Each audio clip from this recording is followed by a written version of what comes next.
Tú no puedes pretender que tus hijos hagan cosas que tú no haces. Tú quieres que tus hijos tengan un uso adecuado de las redes, tienen que verte a ti, que de vez en cuando tienes al móvil delante, que cenas y no estás mirando el móvil. Pero cuando vas sanando esa herida, cuando consigues abrirla, limpiarla, cerrarla con mimo, es alucinante. Gracias por recibirnos. Bueno, gracias por venir. Es una experiencia tener aquí a gente de la radio tan especial. Muchísimas gracias. ¿Nunca habías hecho una entrevista de radio aquí metiéndola en tu consulta? Nunca. Mira que he hecho cosas, pero nunca. Fíjate, ¿cuántas historias tienen que albergar si estas paredes hablasen, A veces lo pienso. A veces alguna vez digo, si yo pusiera un micrófono alguna vez y grabara las historias. Ayer, por ejemplo, que fue un día de estos densos, si yo le diera luego al play, diría, los muros lo que a veces aguantan, porque son historias a veces para no dormir. Hay una cosa que me ha hecho mucha gracia, me estabas contando antes de empezar esta charla, ahora nos meteremos en el tema de salud mental, de los adolescentes, estás ayudando a muchísima gente. Tus vídeos, me he pasado un verano en el que todos mis amigos y mis amigas me mandaban vídeos de Marian Rojas Estapé. Digo, cuando volvamos la primera semana, tenemos que conseguir charlar con ella, porque sé que estuviste en un evento con políticos, no vamos a desvelar nombres. Pero un político te presentó, no sé si es lo más afortunado, pero dijo, aquí está la influencers de los psiquiatras. Efectivamente, no me gustó mucho de reconocerlo, porque es verdad que yo considero que, ten en cuenta que yo tengo una familia de psiquiatras, abuelo psiquiatra que ya revoluciona el mundo de la psiquiatría, mi padre psiquiatra que también le da otra visión y un vuelco a la psiquiatría. Entonces yo esto me lo tomo muy en serio y a veces te da la sensación de que meterle la palabra influencer es como que desprestigies un poco el trabajo. Claro, yo me dedico al dolor, al sufrimiento y yo uno de mis temas, el otro día me encontré con una amiga en verano, me topé en la playa con una amiga del cole y me decía, has conseguido lo que querías, porque tú en el colegio decías, yo ayudaré a que la gente sepa cómo no ponerse triste, cómo gestionar sus momentos de ansiedad. Y yo a veces cuando te veo, han pasado los años, digo, has conseguido lo que quería, y es verdad, yo me empeñé en hacer prevención. ¿Eso con qué edad? Joven, muy joven. Yo recuerdo en la carrera irme fines de semana con amigas a estudiar a algún sitio y encerrarnos a estudiar, porque medicina es duro, y que cuando teníamos un rato de descanso yo hablaba de emociones, de sentirme cómo te sientes y de desde cuándo y por qué esto te pasa, y yo tengo como varios recuerdos. Luego yo en segundo de carrera me fui al Bronx, y en el Bronx, una de las experiencias más brutales de mi vida, me fui a dar clase en un cole del Bronx sobre ética. Entonces todos eran niños pues de padres de familias desestructuradas, entonces era como un campamento de verano de padres pues que no tienen medios. Y bueno, tengo muchas anécdotas, entre ellas un trío que me intentó secuestrar medio por la calle, que luego me acabé haciendo amigo de uno de ellos, porque por la calle volvió a mí y lo que le pasaba es que quería que su novia abortara, ¿no? Es una de las historias más fuertes que yo he tenido en mi vida. Y entonces el tío, y hablábamos por qué y el tal, no sé qué. Y ellos te intentaron secuestrar. Pues intentaron venderme droga, luego me estuvieron siguiendo. Yo ya no recuerdo. Mira, lo cuento y todavía Esto es segundo de carrera, o sea, tendrías 19, 20 años. Y no existía WhatsApp. Y no había teléfonos internacionales. Yo llevaba el Nokia de color rosa, me acuerdo. Y yo decía, Dios mío, y yo como tengo un hermano que murió, yo lo único que pensaba es, Dios mío, por favor, que mis padres no lo van a superar si me pasa algo. Imagínate lo que es la vida. ¿Y cómo terminó la historia? Pues que el bebé nació y se llama Marian, y es mi ahijada, y tiene 19 años. Y se llama Marian. Fui su madrina de bautizo. Es una historia brutal, pero eso ya me hizo darme cuenta que la gente necesitaba hablar, que la gente necesitaba un espacio. ¿Cómo le diste la vuelta a la historia de 3 personas que te empiezan a seguir por la calle? Bueno, esto es muy yo, también te digo, esto me puede pasar a mí. Pues que me volví a encontrar al tío por la calle, a uno de ellos, y me empezó a seguir, oye, perdona, por favor, que el otro día pasaste miedo, no sé qué. Y yo, déjame en paz. O sea, en el Bronx. En el Bronx. Yo iba y venía en metro, iba con un grupo de gente, pero claro, ese día me había ido al supermercado a comprarme unas patatas y un sándwich. Y entonces el tipo me dijo, me dice, es que necesito dinero. Y le dije, bueno, pues, ¿y entonces para qué? Y entonces tal, no sé qué, y le dije, es que me vas a hacer daño. Yo tenía muchísimo miedo, recuerdo que tenía muchísimo miedo. Y entonces el tío por la calle, a grito pelado, me iba contando su historia y yo iba caminando rápido. O sea, que a veces he pensado que lo tengo tan visto que podría ser de peli. No, es que yo ahora mismo, eso que acabas de decir, lo he visualizado, digo, esto podría perfectamente dirigirlo, es una película de este director que siempre rueda tantas cosas de Nueva York, sí, que habla tanto de psiquiatras, ¿cómo se llama? Se me ha ido el nombre. Woody Allen. Woody Allen. Es una de Woody Allen, un tipo del brunch persiguiendo a una psiquiatra contándole su drama. Todo el rato pensaba, me acuerdo que yo llevaba $20 en el bolsillo, o $10, no me acuerdo cuánto llevaba, lo que haya, y que yo todo el rato pensaba, tengo dinero, pero sí que si lo doy, voy a sacar, o sea, como que me daba la sensación de vulnerabilidad. Ya tengo súper grabada esa escena. Y luego me fui a Camboya, y entonces claro, Camboya es otro revulsivo en mi vida. Yo me meto a sacar niñas de un basurero y niños y ayudar psicológicamente al trauma. Y entonces ahí quien aprende soy yo, porque veo qué pasa con el trauma, qué pasa con las niñas violadas, me meto dentro de la prostitución, la mafia, o sea, eso nos da para un día, solo dedicarlo a esto, pero es un punto de inflexión. Porque ahí de repente digo, pero bueno, ¿quién es la persona que se va a Camboya? Y no me refiero solo a los autóctonos, sino el americano, el europeo, que se va a Camboya a tener relaciones sexuales con niñas menores. O sea, ¿qué pasa en la cabeza de esa persona? ¿Cuál es el origen? Y luego lo siguiente, ¿qué pasa con esas niñas? O sea, ¿hay futuro? Entonces, yo tengo una imagen de uno de mis primeros días, una niña que rescatamos, había sido violada como de 16 años desde los 13, que mirándome a los ojos me dijo, ¿hay futuro para mí? Entonces esa frase, yo dije, tiene que haberlo, porque yo soy una believer, o sea, yo cuando las cosas son imposibles, ahí aparezco yo para creer en ello. Y entonces en ese momento dije, tengo que ayudar, y entonces me metí en el trauma, en el dolor, en el sufrimiento, en la violación, y empecé a investigar lo que pasaba. Y por otro lado, una persona que yo quería conocer en Camboya me la topo en el aeropuerto, a Somalimán. Y entonces yo me la topo en el aeropuerto y digo, bueno, qué suerte tengo. Y entonces digo, hay que estudiar la suerte, porque hay gente que tiene suerte. Esto es energético, ¿qué pasa? La sincronicidad, la espiritualidad, el azar. Y luego por otro lado digo, mente y cuerpo, todo el mundo somatiza, todo el mundo está somatizando. Yo venía aquí a la consulta de mi padre y rotaba con él, veía que todo el mundo tenía síntomas físicos. El que no tenía fibromialgia tenía artritis, el que no tenía artritis tenía dermatitis, problemas de estómago, había de todo. Y entonces yo decía, ¿por qué no mezclamos más la mente y el cuerpo? Porque cuando estudiamos la carrera te ponen los síntomas de las cosas y tú dices, último, temas emocionales, no perdona, o sea, migrañas, todo el tema de disbiosis intestinal, que luego yo me metí, que lo he contado alguna vez con Gracia, que yo decía, elegí intestino-cerebro, que empecé a pedir las heces a mis pacientes y que nadie me los quería dar. Porque claro, la gente iba a su médico de cabecera y decía, bien, mi psiquiatra me pide las heces, no te fíes. Claramente, yo lo entiendo, también te digo. ¿Y qué veías en las heces? Buscaba la microbiota y buscaba ver qué había. Y buscaba incluso, sabemos hoy en día, pues que te puedes encontrar los derivados del cortisol, es que hay mucha cosa en las heces.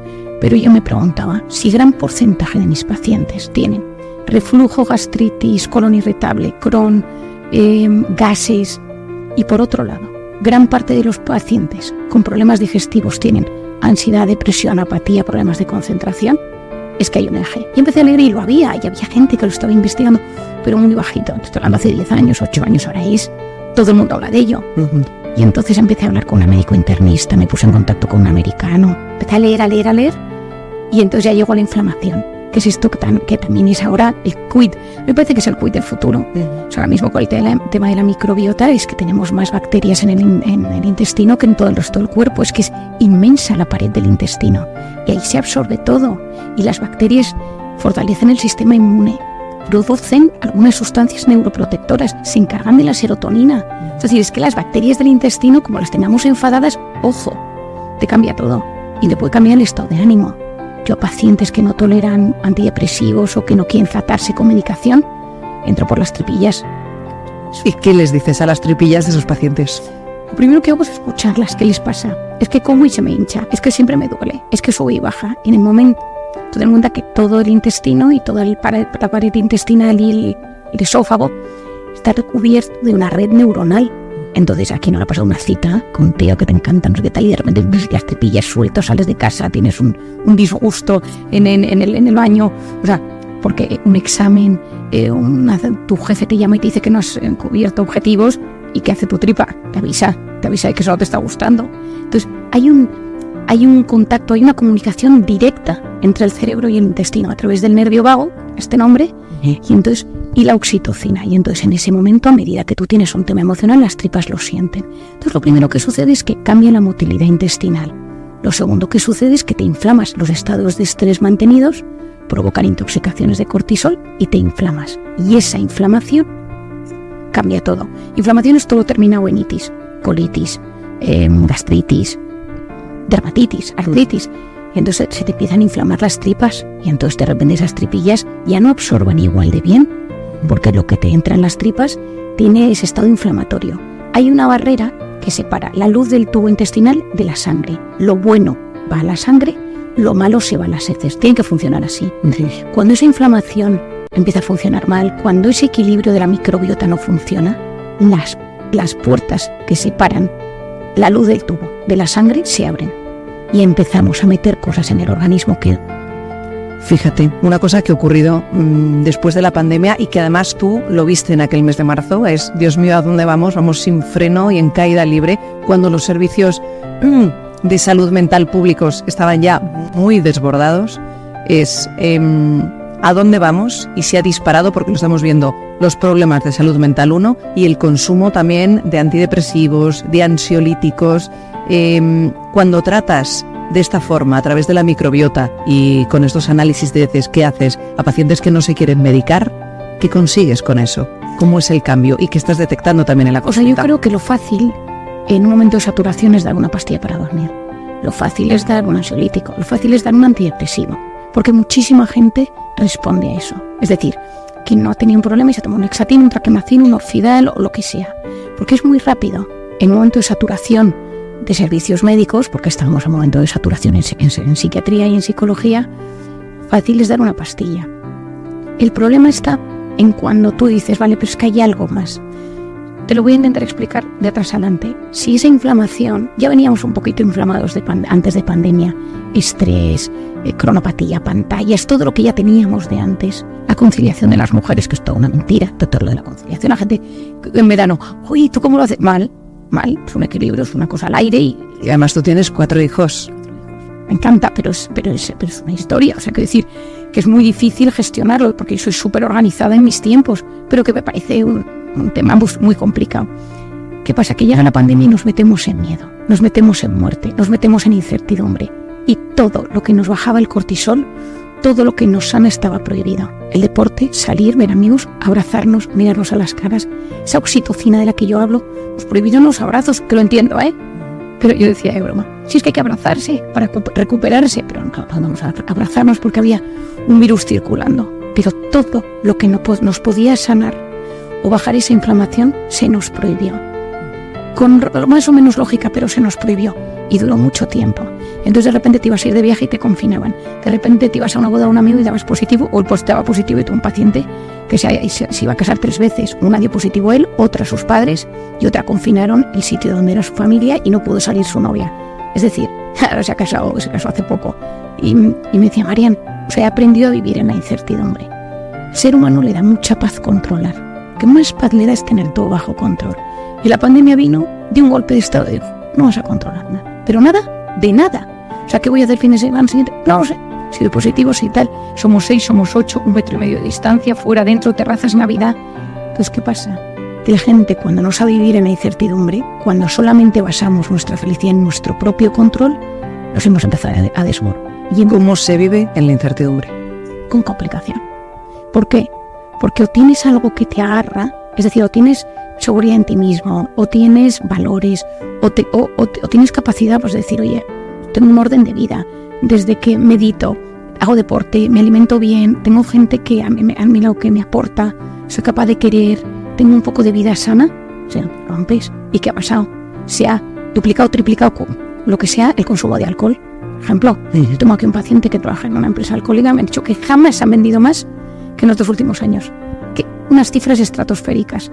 La gente ha dicho, oye, es que son 2 días. Y entonces empezamos a beber y hay un problema de alcohol bastante severo. En los jóvenes, en su momento de salir a la calle, en su momento de relacionarse con los demás, donde sales de papá y mamá y de repente dices, yo ahora lo que quiero es conocer más gente, empezar a salir, desarrollo sexual, todo eso encerrado en casa, o con tu padre o con tu madre o con quien te tocara vivir, y en un ambiente tenso, porque al final esos padres o esa persona que estaba en casa tenía su historia y su teletrabajo, y entonces esos jóvenes han salido muy tocados. ¿Cómo se ayuda a estos adolescentes que están en un momento complicado de construir su identidad, de construir su personalidad, en un momento de rebeldía y en un tiempo como el que les ha tocado vivir, a nosotros como madres y padres, cómo se les explica, qué se les dice, cómo se les puede ayudar? Yo creo que lo primero es que a nosotros nos vean que somos pilares seguros. Es decir, que tú estás ahí. ¿A qué me refiero? Muchas veces llegan y nos intentan contar cosas y estamos en el móvil, estamos con cosas de trabajo, tenemos la cabeza. Y ellos, hay una forma, yo he visto muchos adolescentes a lo largo de mi vida, están deseando poder comunicar, pero necesitan hacerlo desde ese punto de chulería, de rebeldía, de inseguridad que tienes en la adolescencia o en la juventud. Entonces pero tienes que estar ahí. Tú no puedes pretender que tus hijos hagan cosas que tú no haces. Tú quieres que tus hijos tengan un uso adecuado de las redes, tienen que verte a ti, que de vez en cuando tienes el móvil delante, que cenas y no estás mirando el móvil. Te doy un ejemplo tonto. Punto número 2, que esto nos da para otro tema. Claro, si tú no tienes... Todos nosotros cuando hemos pasado por nuestra adolescencia hemos tenido un momento de medio crisis, todos. Es decir, un momento en el que te cambia el cuerpo, te cambia la voz, no te sientes, no te gustan los chicos, las chicas, te atraes, tienes tus dudas de identidad, no te sientes querido, no te sientes parte de un grupo. Y ahora ha venido un tema que es la pantalla. Estás en un grupo de chat, te metes en Instagram, yo tengo un montón de pacientes que tienen diferentes identidades, según TikTok, según no sé qué, o sea, un follón, porque yo digo, pero bueno, ¿esto cómo lo gestionas? Mal. Y luego un tema que es brutal, que es la pornografía. O sea, la pornografía en todas sus facetas. Pero claro, estos niños son horas y horas y horas. Yo es que tengo varias actrices porno aquí, entonces es un tema que me genera mucha sensibilidad. Te voy a contar estas anécdotas que te gustan. Y de hecho creo que está en Encuentra tu persona vitamina, de un paciente adicto al porno, aquí discutiendo el porno y explicándole que su corteza prefrontal no iba a funcionar bien, problemas de sexuales, etcétera, y de repente... pues no, porque encima las actrices porno son súper felices. Yo tengo aquí a una muy conocida y extranjera que estaba ese día en consulta y entonces le pedí a ella entrar con él y entonces entró y él la reconoció. No te puedo explicar. Qué fuerte. En esta consulta estaba un paciente enganchado al porno y le dijiste a la actriz porno que entrase. Le pedí a ella y le dije a él, te quiero presentar a esta chica. Y entonces él entró y hola tal, y entonces ella abrió su móvil y en una plataforma de porno le enseñó su identidad, no sé cuántos millones de seguidores o de visualizaciones, ya no me acuerdo, y entonces él se la quedó mirando. Era de grabar, es una pena porque claro, aquí no se puede grabar lógicamente nada, pero de esos momentos en la vida. Y ella le dijo, ¿quieres hablar conmigo? ¿Hay algo que quieras? Y entonces, bueno, una hora, y lo mejor fue él que se volvió al trabajo, que había dicho que iba al fisio, porque él no le había dicho a sus compañeros de trabajo que había venido, y llegó, sentó a todo el mundo y dijo, mira que no vengo al fisio, vengo del psiquiatra, y porque soy adicto al porno, y me he metido esta tía en consulta. No te lo cuento. Y entonces, pero es una barbaridad. Dime que después de eso, no sé si se le quitó la adicción de un plumazo, pero le fue amainando, por lo menos. Dejó de hacerlo, pero lo más gordo es que me ha pedido, constantemente me llama y me dice, tengo 10 amigos que quieren venir a tu consulta para que les hagas lo mismo. Le digo, ya ves que yo no puedo, la actriz porno no puede venir. No, sobre todo porque ella que lo está dejando, ella lo está dejando, y encima ella vino, encima me deja que lo, o sea, sin decir que mi historia, me deja que lo cuente. Ella vino un día, me contó toda su historia, y le dije, ¿y qué quieres que yo te ayude? Pensando que venía para que yo le ayudara a dejar, porque muchas veces lo he hecho. Me dijo, es que he oído hablar de los probióticos y a mí se me echan las tripas y vengo por los probióticos. Y entonces yo empecé a reírme a carcajadas y le dije, mira, yo te voy a ayudar con tus gases, pero vayamos al origen de toda tu historia. Y entonces terminaba en agosto su último contrato, y en principio ya lo habrá dejado, y ahora se está preparando para poder dar charlas en institutos y en coles. La estoy ayudando para ayudar a los jóvenes. Quiero invitarla al Hoy por Hoy Madrid. Bueno, pues en cuanto esté preparada, te prometo que... Fíjate, vino aquí sin pensar en dejar la pornografía porque venía con un tema de intestinal, probióticos. Y tú dijiste, no, el problema no es ese, hay un problema de base. De hecho, las tripillas, en cuanto se dio cuenta dónde estaba su herida, en cuanto nos pusimos a sanar la herida, ahora hay una herida muy dura, un padre alcohólico, una madre que le abandonó, una herida muy dura, y es monísima. En cuanto sanamos la herida, esto es lo que pasa, y esto es lo que... Por eso Encuentra tu persona vitamina tiene esta fuerza, porque al final todos tenemos una herida. Algunos la tienen una herida que sigue sangrando y otros una herida chiquitita que de vez en cuando roza y hace pupa. Porque nuestros padres lo hicieron mejor que pudieron, tenemos la historia que tenemos todos, O sea, pero yo aquí veo las historias más duras. Pero cuando vas sanando esa herida, cuando consigues abrirla, limpiarla y cerrarla con mimo, es alucinante. Cambia la forma en la que te relacionas con los demás. Tu cuerpo empieza a sentirse a gusto y los síntomas amainan, ¿sabes?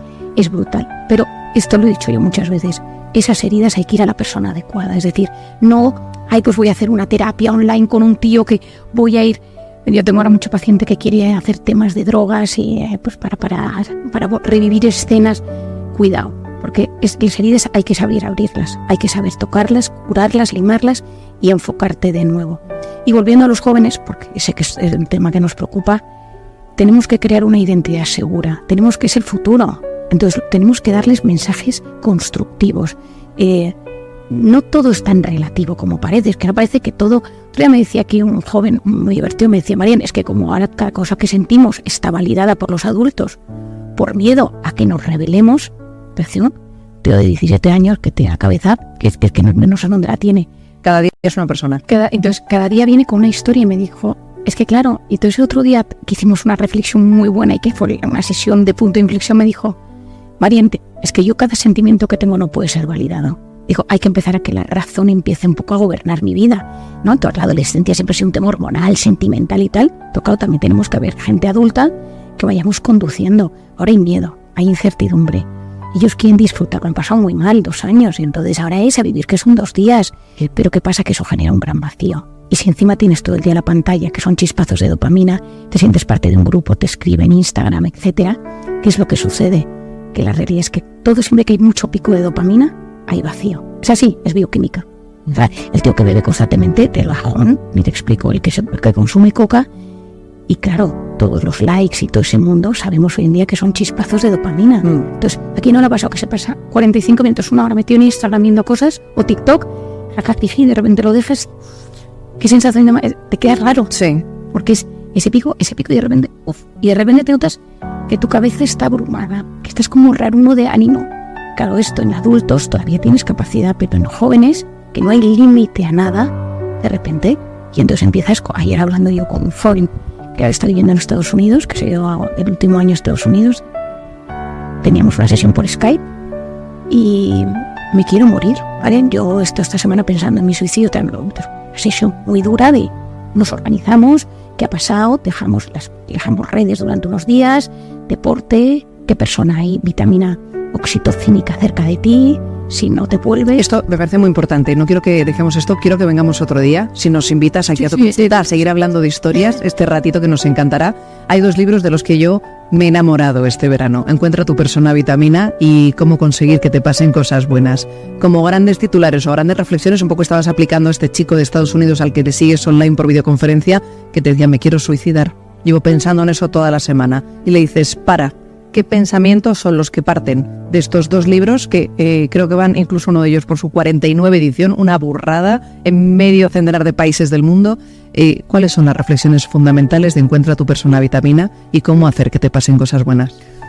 Cómo hacer que te pasen cosas buenas es entenderte. ¿Quién soy yo? ¿Por qué soy así? ¿Qué me pasa? Comprender es aliviar.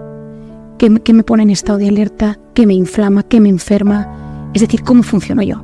Un diagnóstico personal. Es que claro, cuando te tienes conocido ya dicen, ay, he visto a mi suegra, me ha dado la tabarra, yo soy de los que tengo migrañas, mañana tengo migraña. O sea, Encuentra tu persona vitamina es entender tu historia afectiva. ¿Por qué me relaciono así? ¿Por qué me peleo? ¿Cómo elijo pareja? ¿Cómo gestiono mi sexualidad? Es decir, es el entorno. Entonces, lo primero es que hay que entender cómo soy y por qué me he roto y por qué estoy en Estados Unidos, en mi casa, en mi trabajo, en el paro, por qué me he roto y qué mecanismos tengo para salir de ello. Y el otro es sanar heridas del pasado para poder gestionar mi vida afectiva, mi vida social. Y saber que esos picos de cortisol, que es una historia maravillosa, que seguro que la has oído, que es cuando a mí me atracan en un parking y ya yo tengo un ataque de pánico y digo, uy, me intoxico de cortisol y empiezo a temblar, que ahora lo cuento con gracia, pero lo pasé fatal. Un tío persiguiéndome por un parking y llego a casa y mi hijo se agarra al pecho porque estaba en plena lactancia y yo de repente digo, bueno, pero qué bien me encuentro. Y noto un cambio tan radical que descubro que la oxitocina baja el cortisol. Y la oxitocina, aparte de la lactancia, porque si no tendríamos nada que hacer, es la de los abrazos. Es la de te miro a los ojos y no te juzgo. Es la de me voy a tomar una cerveza, un vinito con amigos y ¡buah! Ahí hay oxitocina. Pues de repente las mujeres generamos muchísima oxitocina cuando vamos con una amiga y le contamos. Y ahí hay muchísima oxitocina. Por eso las mujeres nos sentimos aliviadas cuando hablamos con alguien. Vuelvo a la pandemia. No podíamos hablarnos, no podíamos quedar, no podíamos quitarnos las mascarillas y no nos podíamos abrazar. Entonces era el miedo sin poder oxitocinizarnos. Entonces, persona que sufre, adolescente que sufre, buscar un tío, un primo, un amigo, un hermano, alguien que venga, que le coja, que estoy pensando en otro chico, que le ha salvado un primo, primo mayor, que se lo llevo a casa, que le llevo a hacer ejercicio, qué tal, o sea, buscar esa persona que te hace sentir. Tu persona a mí también. Tu persona también. Marian Rojas Estapé, gracias. Venga que volveremos aquí. Por supuesto. Y seguiremos hablando. No, cerramos ya la Historias fecha. tan increíbles. Marian, gracias. Enhorabuena, de verdad ha sido un placer arrancar esta primera semana de temporada de Hoy por Hoy Madrid contigo. Encantadísima. En consulta. Serrano 11, Marian Rojas Estapé.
ready to ride.